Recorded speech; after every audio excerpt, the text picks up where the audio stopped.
Assalamualaikum warahmatullahi wabarakatuh. Dan saya Kana Pratiwi. Di video kali ini saya ingin menjawab pertanyaan lisan menjelaskan apa yang dimaksud dengan kegiatan bermain baca-bacaan, yaitu kegiatan yang dimana berhubungan untuk menumbuhkan minat baca dan minat belajar pada anak di Bimba AYWO secara intrinsik, tentunya dengan menggunakan modul yang sudah dikuasai oleh anak. Yang kedua, jelaskan kegiatan apa saja yang termasuk dalam kegiatan bermain baca-bacaan, bisa verbal, berbahasa Bimba, modul lipat, modul baca lipat, modul baca, terus modul baca yang baru, terus buku cerita, majalah, itu termasuk kegiatan bermain baca-bacaan. Yang ketiga, apa tujuan dari kegiatan bermain baca-bacaan? Untuk tujuan utama yaitu agar anaknya ini menyukai dan tertarik dalam permainan baca-bacaan. Untuk tujuan khususnya agar anaknya ini paham makna dari sebuah kata atau kalimat dalam modul baca-bacaan tersebut. Yang keempat, kapan kegiatan bermain baca-bacaan dilakukan oleh motivator?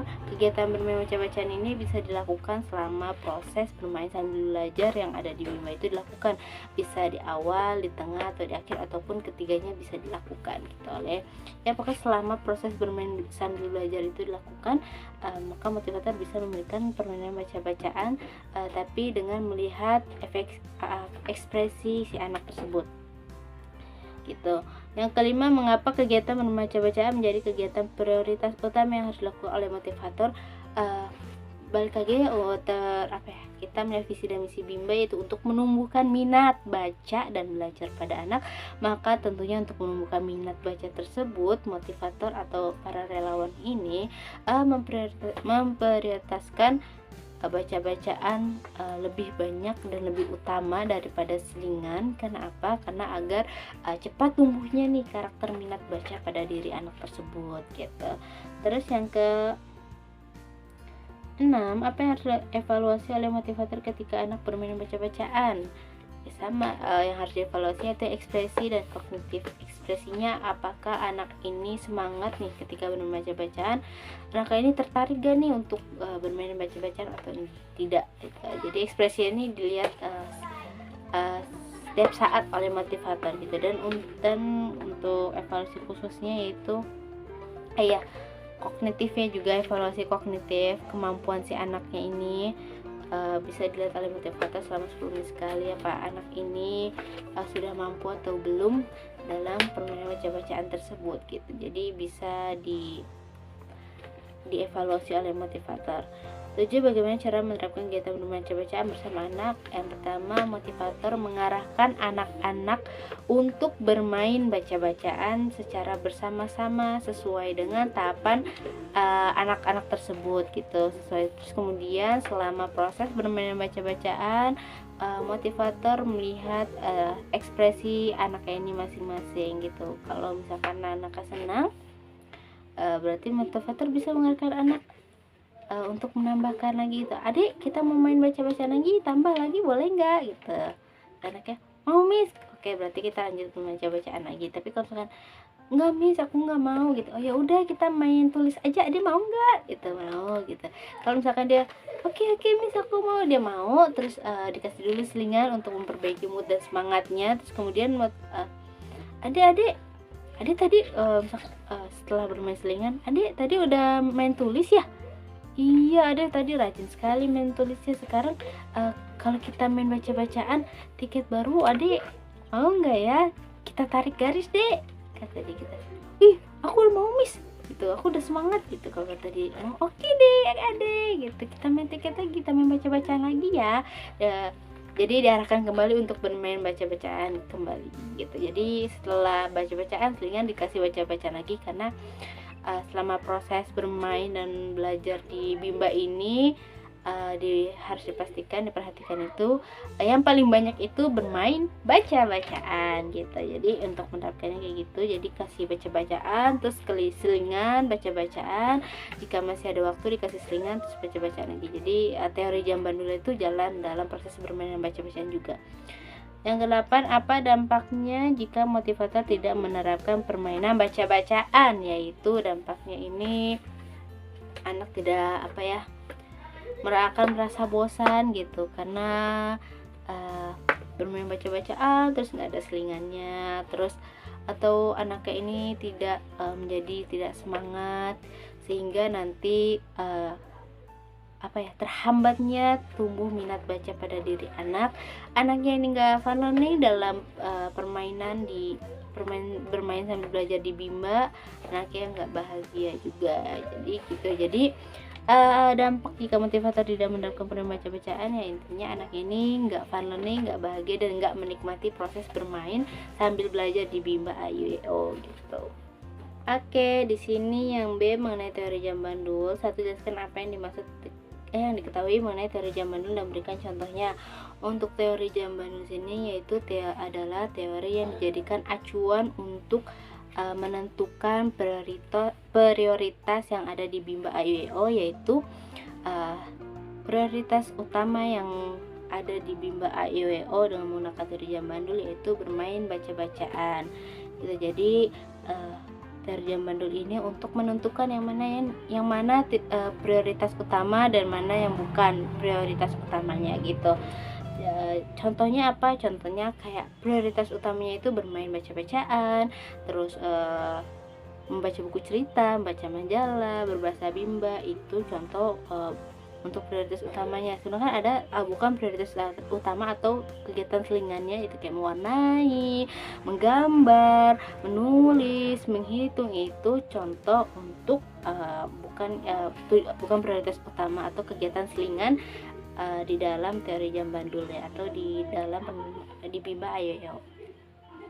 Kedua, apa tujuan penerapan teori jam bandul? Untuk tujuan utamanya yaitu anak dan motivator ini menikmati permainan baca-bacaan, dan untuk tujuan khususnya yaitu motivator memprioritaskan untuk bermain baca-bacaan.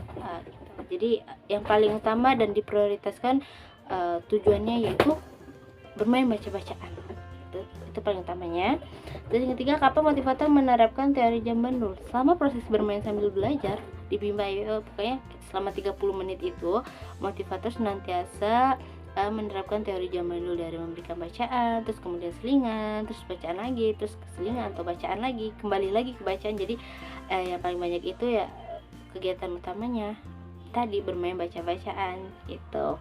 Terus yang keempat, bagaimana cara menerapkan teori jam bandul?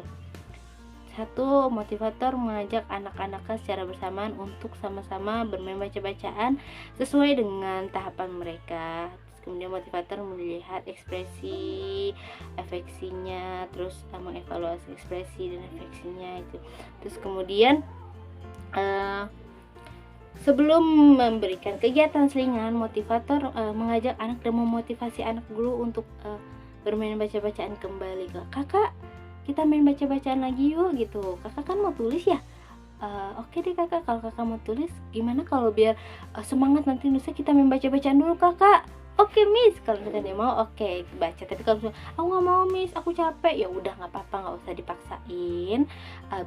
Mungkin kasih tulisan dulu. Ini kalau misalnya moodnya dia sudah semangat lagi, baru bisa dikasih bermain baca-bacaan lagi gitu. Iya, kalau misalkan udah kasih baca-bacaan, terus kasih selingan, terus baca-bacaan lagi, selingan lagi, dan ditutup juga dengan baca-bacaan gitu.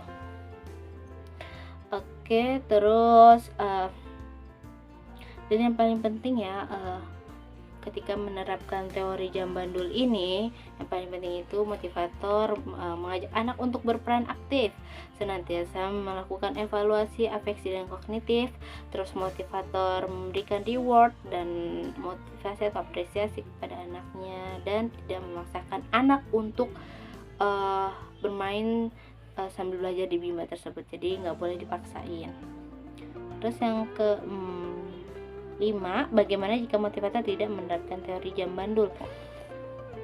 Jika teori jam bandul ini tidak diterapkan, jadi anak ini full baca gitu, pastinya anaknya akan merasa bosan, dia nggak merasa fun learning dalam proses bermain sambil belajarnya gitu, atau misalkan anak ini kebanyakan selingannya gitu, jadi nggak ada baca-bacaannya sedikit gitu, maka tujuan khusus ya yaitu untuk memprioritaskan baca-bacaannya itu jadi minim gitu. Jadi terhambat untuk ketujuan khusus saya itu memprioritaskan baca-bacaan. Jadi Untuk mengantisipasi hal tersebut, maka motivator senantiasa menerapkan teori jam bandul agar anak ini dalam proses bermain belajar itu senang juga dan tercapai juga tujuannya gitu. Yang kedelapan, apa dampaknya jika motivator tidak menerapkan permainan baca-bacaan? Tidak menerapkan permainan baca-bacaan.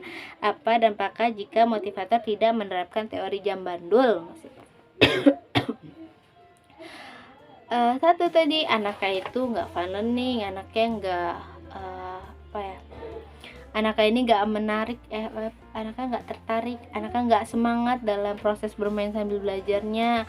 Terus anaknya ini nggak bahagia, sehingga terus anaknya ini nggak semangat, merasa bosan, sehingga nantinya akan berdampak terhambatnya nih tumbuh minat baca dan belajar yang menggelora pada diri anak secara intrinsik. Jadi untuk sebelum hal tersebut terjadi, jadi motivator senantiasa melakukan menerapkan teori jam bandul dalam proses bermain sambil belajar agar anaknya ini nantinya segera tumbuh nih minat baca dan minat belajar pada diri anak tersebut gitu, dan selalu memberikan reward, apresiasi, evaluasi gitu kan, mengajak anak ikut motivasi, nggak boleh maksain anak sih, itu sih mungkin yang paling penting yang harus diperhatikan gitu. Dan yang paling penting selama penerapan teori jam bandul itu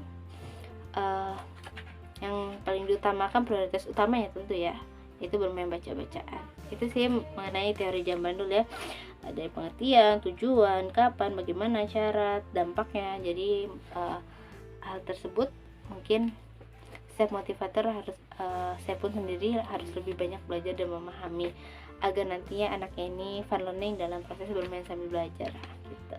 Terima kasih sudah menonton video saya. Mohon maaf apabila banyak kata-kata yang berbelit atau kata-kata yang kurang pas, kurang kesalahan. Mohon maaf. Terima kasih sudah menonton. Assalamualaikum warahmatullahi wabarakatuh.